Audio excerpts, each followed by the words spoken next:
Leamaneh Castle is a ruined castle located in the townland Leamaneh North, Parish of Kilnaboy, between the villages of Corofin and Kilfenora in the region known as the Burren in County Clare, Ireland. It consists of a 15th-century tower house and a 17th-century mansion. The castle's name, Leamaneh, is believed to be derived from the Irish Leamaneh, which, when translated into English, means "the horses leap," or Leamaneh. It is also sometimes spelled Leamaneh Castle. History. Early structure. The castle was originally a basic, 5-storied Irish tower house which was built circa 1480, probably by Tuadhalmhac Don Mactad O'Brien, King of Thomond of the O'Brien family, one of the last of the High Kings of Ireland and a direct descendant of Brian Boru. In 1543, Turnodon's son, Murray, surrendered his title of king to Henry VIII and was created in 1st Earl of Thomond and Baron-in-Chickeen. In 1550, Murray gave Leamaneh to his third son, Donogh. Donogh was hanged in Limerick in 1582 as a rebel. Manor House. In 1639, Donogh's grandson, Conor O'Brien, married Mare Leamaneh. She became one of the most infamous women in Irish folklore who, due to her flaming red hair, was commonly known as Mare Rua. She was born in 1615–1616.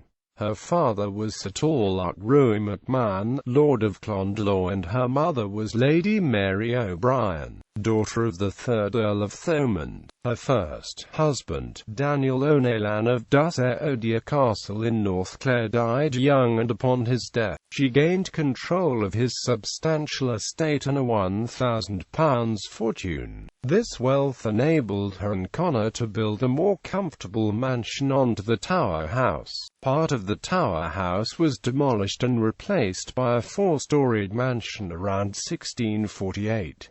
Mare accompanied her husband on raids against English settlers. In 1651, he was mortally wounded fighting on the Royalist side at Inchiquel. Reportedly immediately after her husband's death, the widow, realizing that the punishment for his rebellion against the English would be the forfeiture of the property, drove to Limerick and offered to marry any Cromwellian officer who would take her hand. General Ludlow, who commanded the English Parliament forces at Inchiquel, subsequently conducted counter-insurgency operations in the Burren, making his well-known statement about the area's barrenness. He went on to say about Leamaneh and finding it indifferent strong, being built with stone and having a good wall about it. We put a garrison into it and furnished it with all things necessary. Mare Rua's third husband, Cornet John Cooper, was a Cromwellian soldier, and through this marriage she successfully retained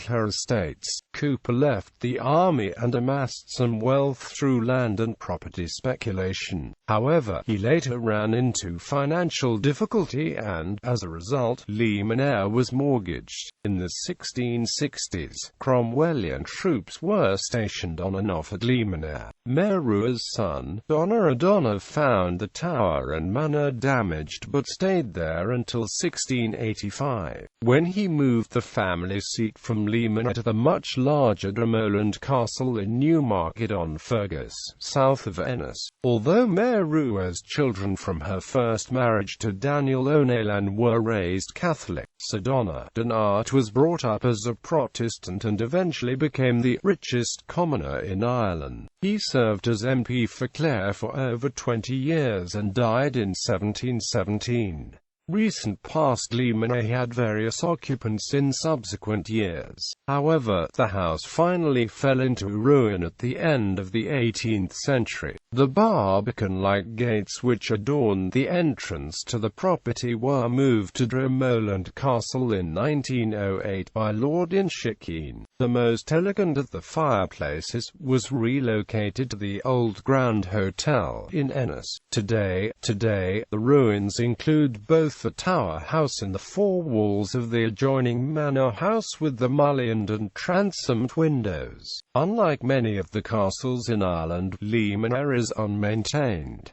It is located on privately owned land and the area is used for farming. The castle stands on the corner of a three-way intersection in the region known as the Burren.